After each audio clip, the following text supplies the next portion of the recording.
Récemment, Isabelle Zendal est devenue célèbre pour avoir nommé l'un des derniers hôpitaux construits dans la capitale espagnole.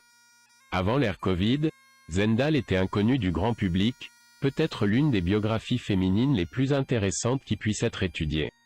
Son importance est telle que même l'ONS la reconnaît comme la première infirmière en mission internationale.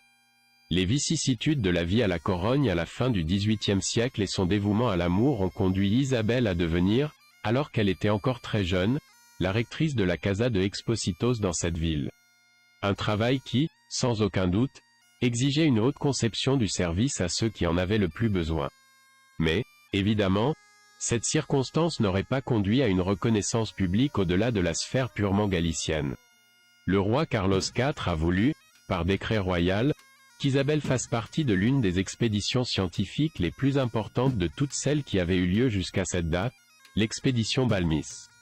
Une expédition qui, sous la direction d'un soldat et chirurgien espagnol, Francisco Javier Balmis, visait à éradiquer la variole de tout le territoire national, y compris, bien sûr, les terres américaines, africaines et asiatiques d'Espagne.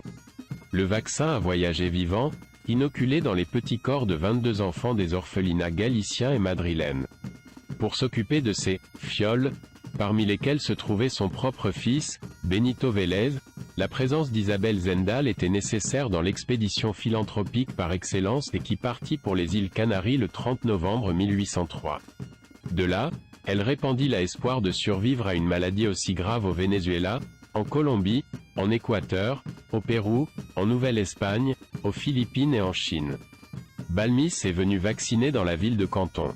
De là, il retourna à Acapulco et ce fut la destination finale de Zendal et de son fils, qui ne retournèrent plus en Espagne. Dans le revirement, Balmis a propagé le vaccin à d'autres puissances européennes, en Angleterre, en particulier. L'Espagne, une fois de plus, était à l'avant-garde du monde dans le développement humain intégral et Zendal, dans le modèle de la mère pour ceux qui n'en avaient pas et l'infirmière par excellence.